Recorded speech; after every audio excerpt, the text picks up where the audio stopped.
Yes, good morning, good afternoon, good evening for wherever you are in the world. Welcome to this webinar on the World Benchmarking Alliance Climate and Energy Benchmark with a focus on the transport sector. We are here today joined by Andy Ross from CDP and myself, Vicky Sins, and I'm leading the Climate and Energy Benchmark within the World Benchmarking Alliance. Today's webinar, we will explain to you what the benchmark actually entails and what it does. It is comprised of two assessments, which I will explain. One will focus on using the ACT methodology, assessing low carbon transition, and it will be comprised of a social transformation assessment, which I will explain in more detail. After that, Andy, who leads the ACT initiative from CDP's perspective, will dive deeper into what the ACT transport methodology is, explains the different modules, different indicators that are used for the assessments. It will explain what type of data will be used to perform the assessments, how the score is being developed, and how you can get involved in the ACT assessment and in the data validation and the engagement process afterwards. We will then also look into what are the next steps and what is the timeline for you as a company to get involved. First of all, I'll explain you a little bit in short who the World Benchmarking Alliance is for the ones that have not engaged with us previously. We are a global non-for-profit, and we were founded with the idea to really mobilize the private sector's contribution to reaching the Sustainable Development Goals. It was founded with the idea to create accountability for the private sector and looking into what the role of the private sector is in reaching the Sustainable Development Goals. Next slide, Andy, please. Because we believe that businesses has a really key role in playing a key role in leading the transformational change that is needed to get us on a more sustainable path going forward. In that sense, we develop free and publicly available benchmarks to really measure and compare companies' performance on reaching these sustainable development goals. And with the benchmark results, we really equip different stakeholders from investors to financial institutions, governments, in creating the relevant policy landscape, civil society organizations, and the companies themselves with the real information to really make sure that to take the next steps that are needed in getting on the transformational path that we need to see.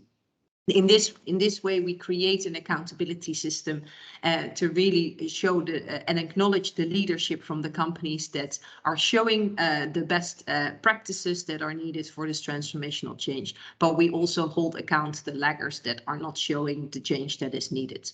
We look at the 7 system transformations that really recognize the different SDGs and the interconnective and the interdependent nature of the SDGs that actually are needed by different stakeholders to take action on. And you can see this in the wheel here on the right.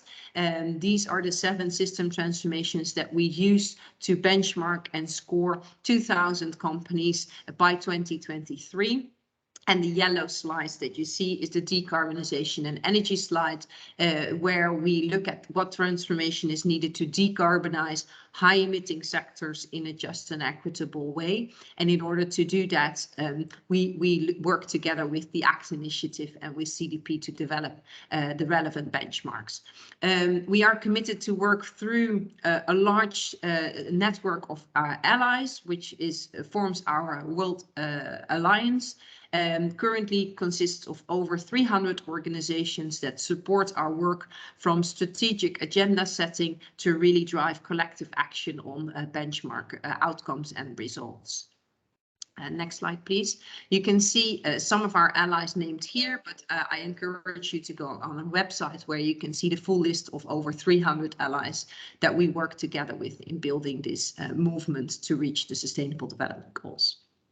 So what is the climate and energy benchmark? So as I said before, we look at the climate and energy benchmark to really look at making assessments of companies, operationalizing the ACT industry methodologies that Andy will dive into, and really look at how companies are decarbonizing their businesses. And our goal is really looking into drive the action from different stakeholders and benchmark 450 companies across various high emitting sectors.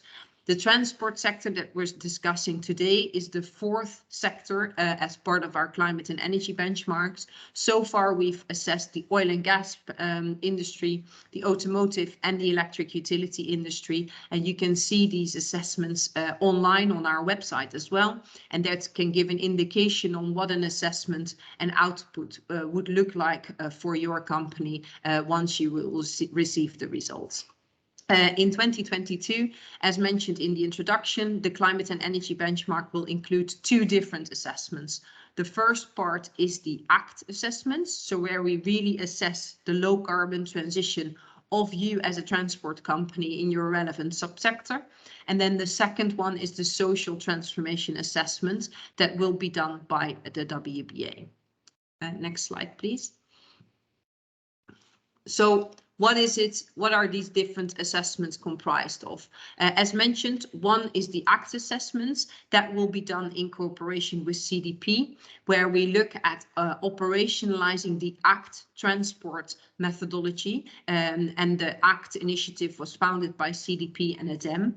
And it really looks at how can we move and encourage the businesses to change their business model to a well below 2 degrees compatible pathway and reaching the Paris Agreement by contributing to setting the relevant targets, but also showing the right performance against those targets. And Andy will go into deeper details on what the ACT transport methodology would mean.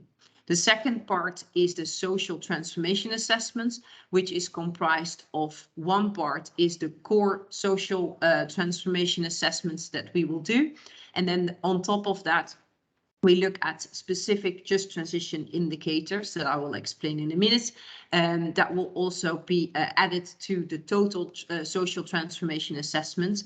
And then the social transformation assessment will form 40% of the overall scoring, and the ACT assessment will be 60% of the overall scoring. And that together will determine the end assessment of each company, and in the end will translate into a relevant ranking of total 90 transport companies that we have in scope for this specific benchmark.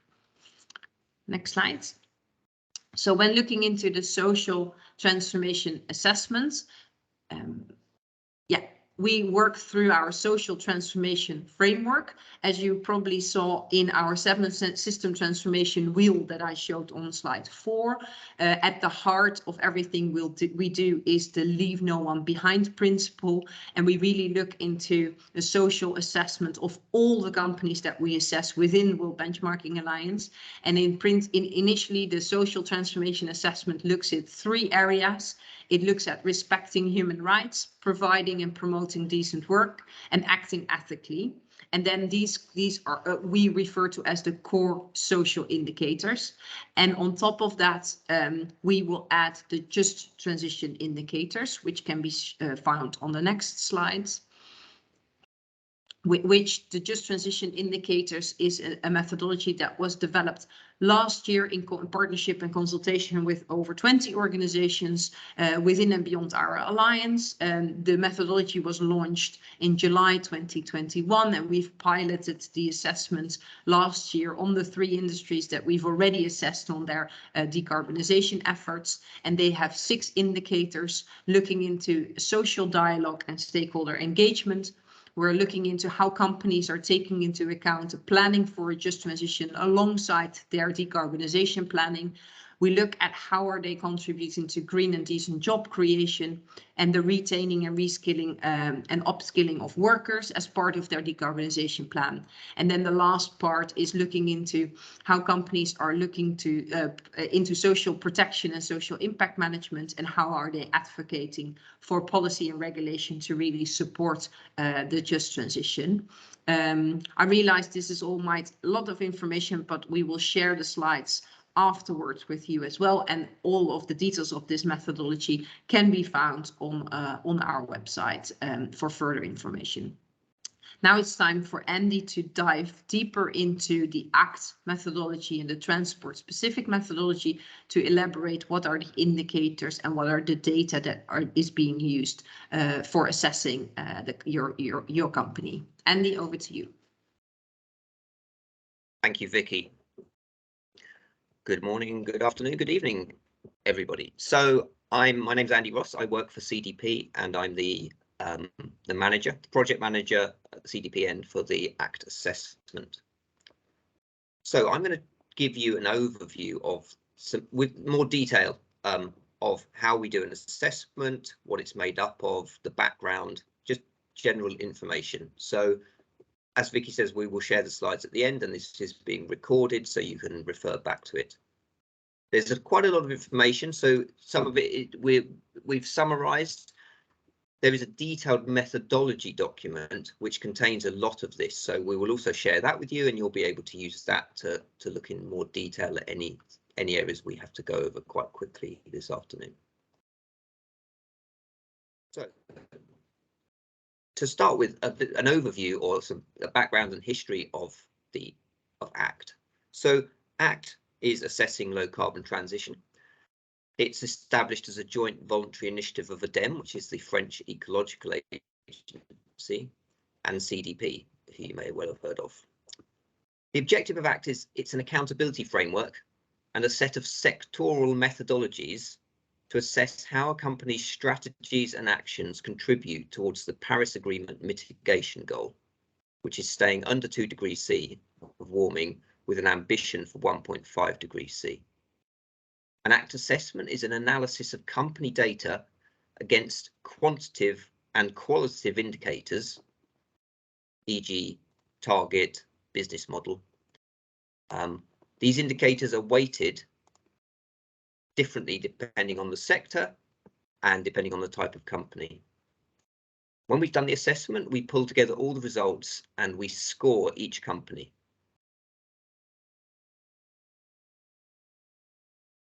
That ACT has. There's an ACT framework which sets the direction and the overall context for how ACT works.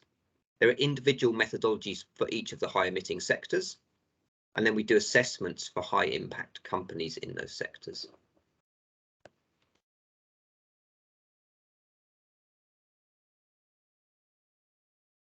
So this slide shows how we work from the Paris goals to assess individual company alignment with a low carbon transition. So at the global level, the goal of the Paris Agreement of staying under 2 degrees C warming, and as I said, there's the ambition for 1.5. This has led to the identification of a global carbon budget and a mitigation scenario from the IPCC that we must comply with in order to meet these temperature increase goals. This global scenario is then divided into individual scenarios for each of the high impact sectors using the International Energy Agency's energy technology perspectives approach, as well as the sectoral decarbonisation approach developed by the Science Based Targets Initiative. It can then be further divided down to the company level. So ACT assesses at the company level, i.e. the company's progress against various indicators, including their targets.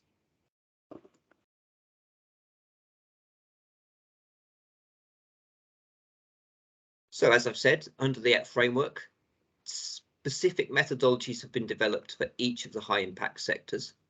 This was done via a consultative development process with industry and wider stakeholders, and this has informed where attention should be focused for the sector in question. And we will be going into more detail on the transport sector in the next section. So why has ACT developed these sector-based methodologies? Knowing if a company is doing the right thing or is doing enough on climate requires a sector-based approach. Climate scenarios tell us that staying within 2 degrees C of warming is possible with technologies we already have or which will be with us soon, but that different sectors have different contributions to make. For example, retailers and electric utilities are both critical actors in the transition to the low carbon economy, but the actions they will need to take are totally different. Electric utilities can provide zero carbon energy to power the electrified forms of transport. Retailers can catalyse sustainable production and consumption choices, both up and down their value chain. Different sectors will need different strategies. They need to implement different technologies. They contribute more or less to global emissions and have greater or lesser potential to reduce their emissions or catalyse emissions reductions throughout the economy.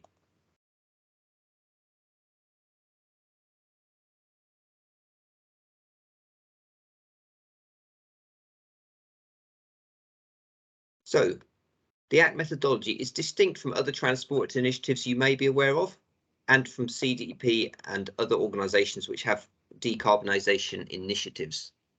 It does share some common themes and approaches. CDP disclosure data is used wherever possible in the assessments. Drawing on the Science Based Targets initiative, ACT methodology does use the sectoral decarbonisation approach.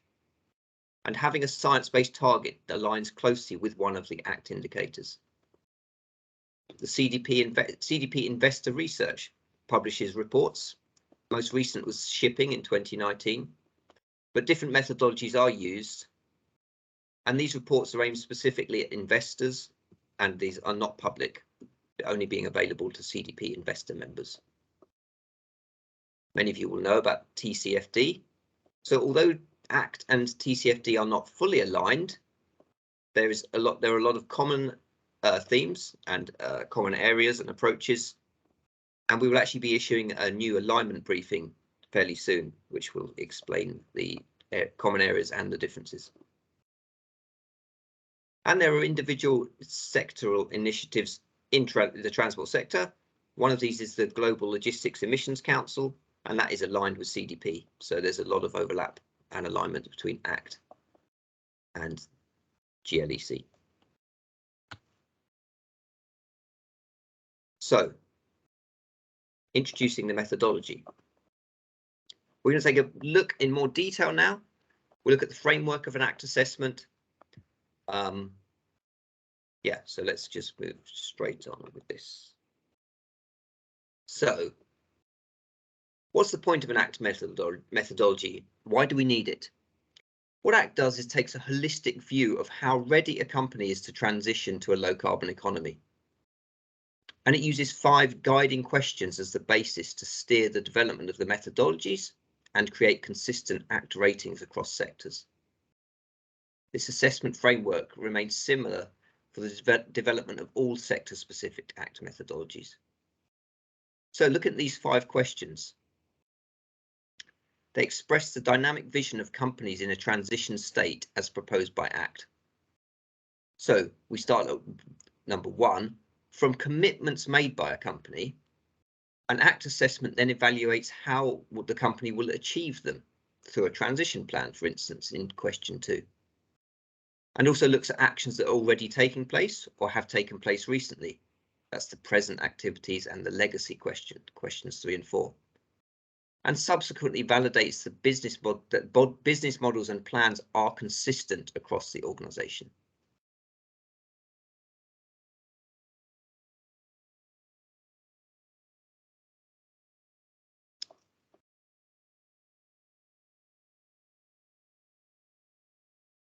What an aligned company would look like. There's some characteristics shown here on this slide of a company which is aligned with the low carbon transition. So what would a transport company be like? Look at the 5 questions. Commitment.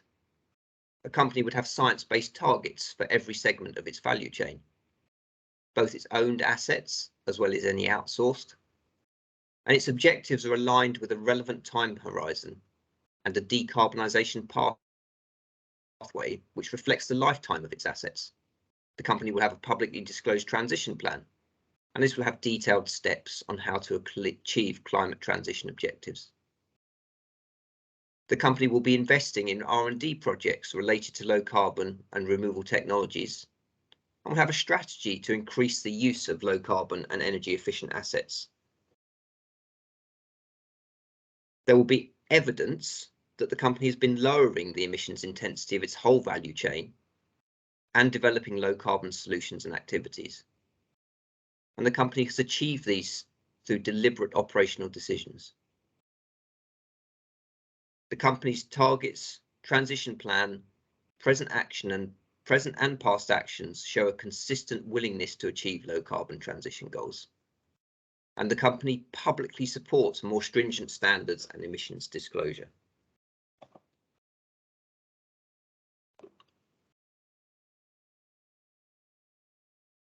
The resulting ACT score, as you can see, is an assessment of the company's alignment with this 1.5 degrees centigrade pathway. So this slide shows the 5 questions and then the 3 different elements of an ACT score. An ACT score is made up of performance score, narrative score, and trend score. We'll go into some more detail on these on the next slides.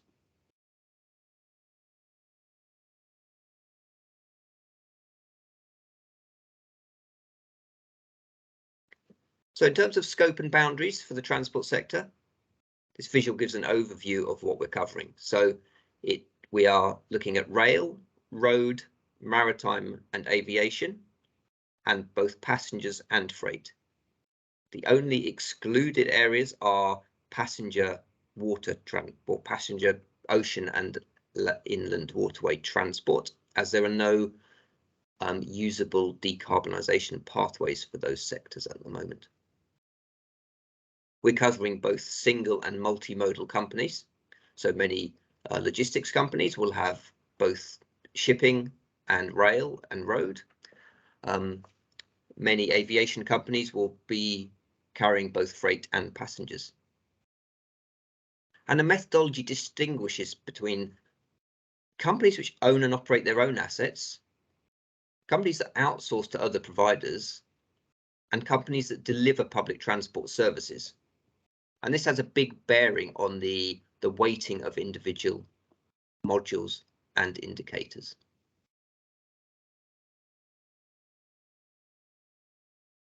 ACT develops individual decarbonisation pathways for each company based on a scenario. And the scenario being used is the Reshape Plus scenario developed by the International Transport Forum. In an ideal world, we would use a well-to-wheel approach to look at emissions. So emissions from digging oil, gas, whatever out of the ground, all the way through to when it's finally combusted. But due to various practical constraints and difficulties, we will be using a tank-to-wheel approach for this assessment. So this is the emissions by the vehicles themselves.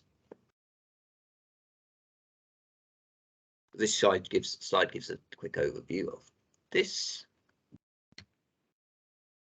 Moving on to the individual modules that make up the performance assessment part of an ACT assessment. So there are 9 modules. You can see here the weighting, and the weighting does vary, as I said, depending on what kind of company.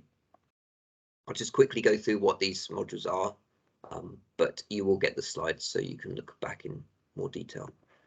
So targets, we will look at any targets the company has and assess whether past targets have been achieved, progress against current targets, and also alignment of future targets with this company-specific pathway.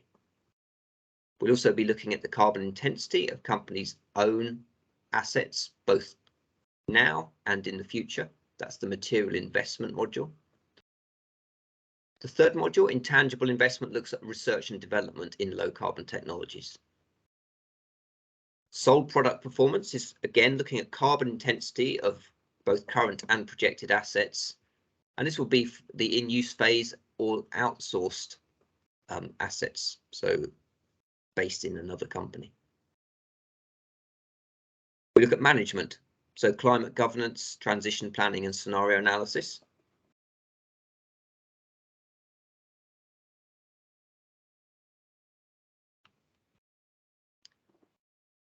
The supply chain, both suppliers and customers. We look at company engagement and strategy with both of those.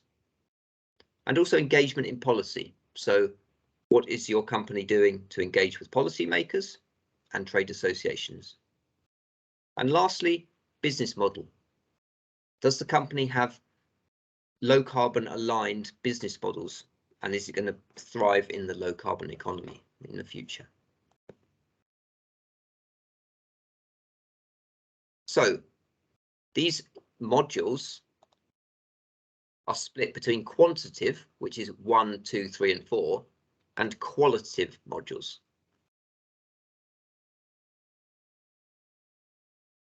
And there are a number of different ways we assess or score the quantitative. So we're just going to give a quick overview of how we do that. These graphs show the main approaches used. Further detail can be found in the methodology though.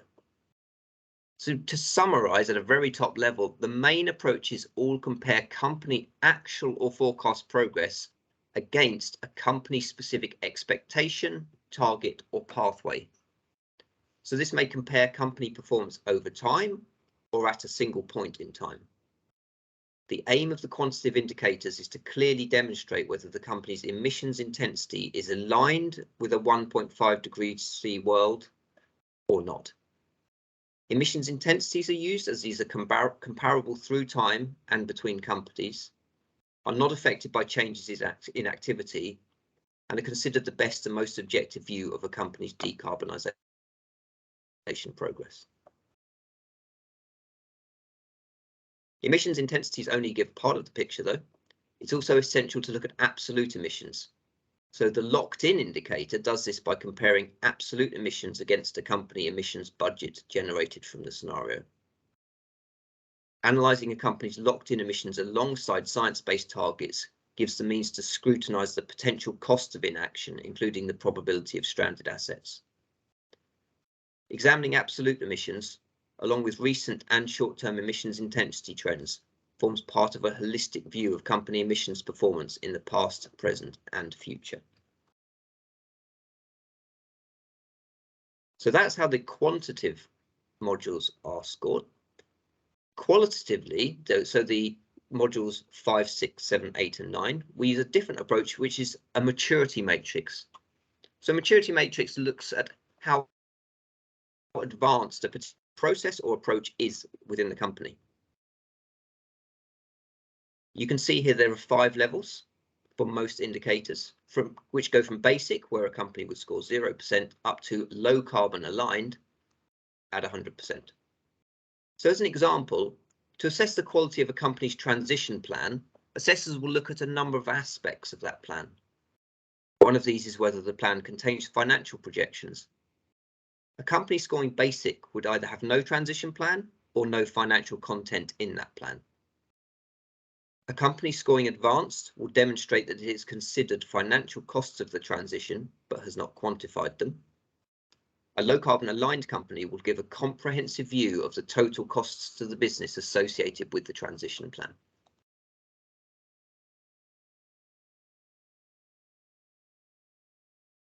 In terms of sources, as mentioned, CDP collects publicly available data.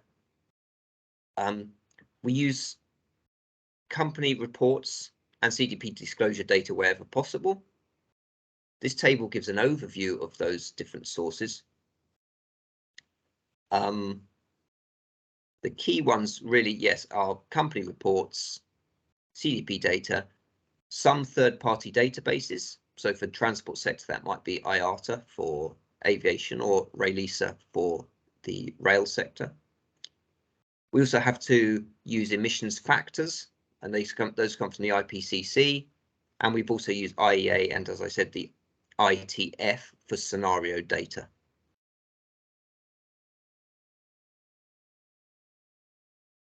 Once all this data is collected by the assessment team, we will send out a data validation file to all companies for you to check the data that we've collected and correct any errors or add any missing data if you have that data to fill those gaps.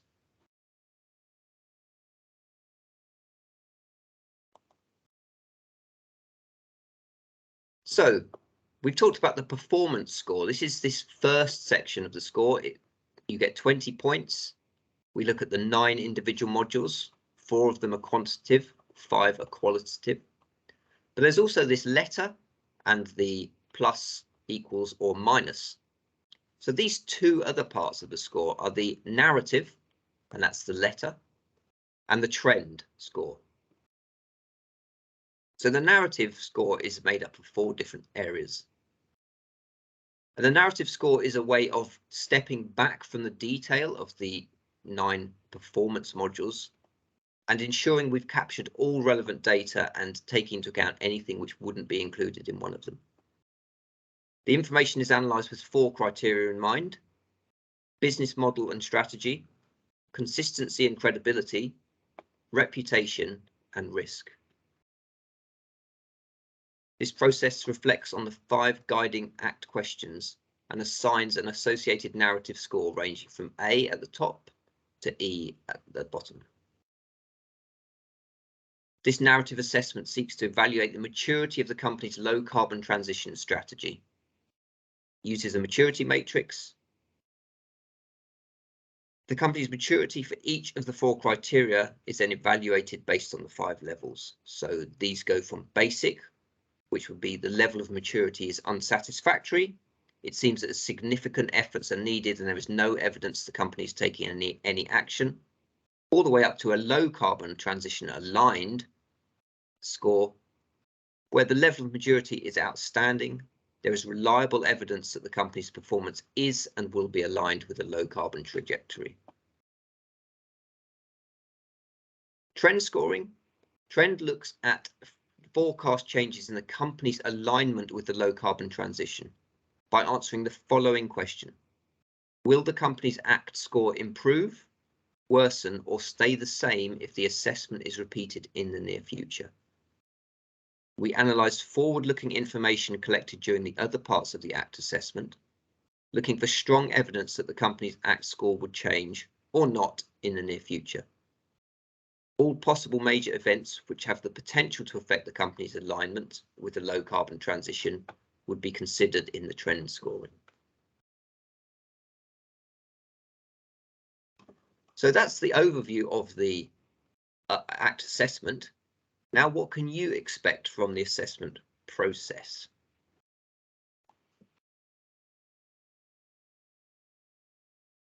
Here's a timeline. The top row is our engagement with you and the publication of the results. The middle purple section is the actual assessment process done by CDP. And then the bottom is for company actions where you can be involved. So you will have received an introductory email, and this is the webinar recording. There is the option for you to have a data validation support call if you would like more information about how the data validation process works. Engagement. So once you've engaged with data validation and responded to that, nothing else happens for a couple of months, and then we publish the scorecards in September or October. The assessment is happening in April, May, and June, and when we will be sending out data validation files as and when they're completed for individual companies. And company actions. So there'll be the opportunity for you to engage with the methodology, obviously by watching this webinar, and then you can read the methodology which we will send out to you. You will validate the data that we send to you, and then any company which engages in the data validation process will get early access to their scorecard later on in Q3 or early 4.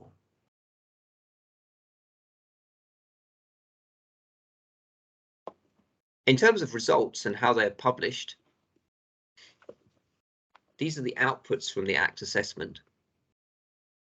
So the ranking, this ranks all 90 companies in the transport assessment by their ACT score, so that companies can be compared.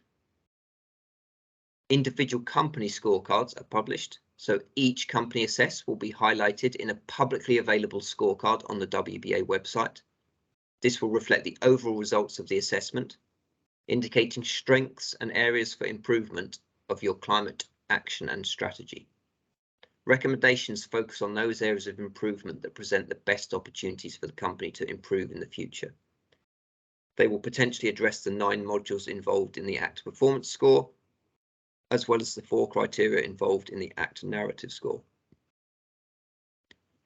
An overall data file is produced where every company assessed is included, and this shows scores at an indicator level, as well as a summary of performance at a module level. We will publish an insights report which shows sector-wide key findings, and this highlights key trends and findings within the sample. Companies may or may not be featured by name in this. And there will be wider communication of the climate and energy benchmark via WBA at strategic events and online. So we've touched a little on how you can be involved, but this listed out in a bit more detail. You'll be able to look at the data we collect on you in the data validation file. You'll be able to view your results pre-publication if you engage in the data validation process. We may include quotes or testimonials later on in the process, and there will be events discussing the findings. So in terms of next steps,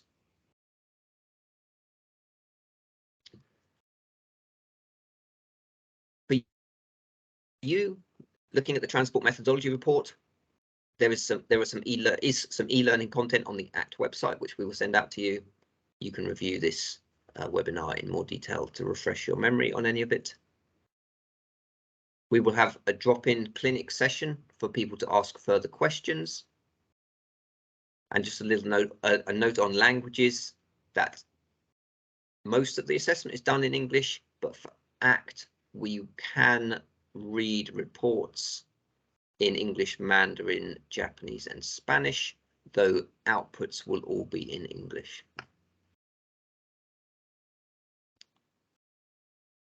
Next steps with the ACT assessment. In the next 6 weeks, companies will be emailed their data validation file.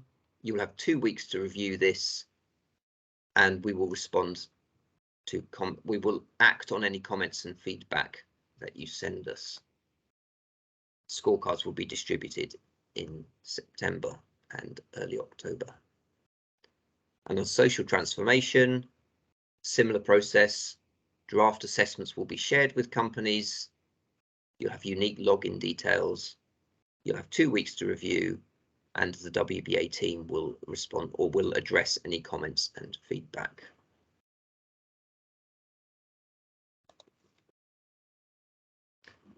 One final slide on contacts and resources. So for the ACT assessment, the 2 main people will be myself and Kate, who is the engagement lead. She's starting in a week or 2. And for social transformation, Vicky, who you heard from earlier, and her colleague Charlotte. So that's everything on this webinar. Thank you for engaging and listening, and we look forward to talking to you more throughout the process. Thank you for your time.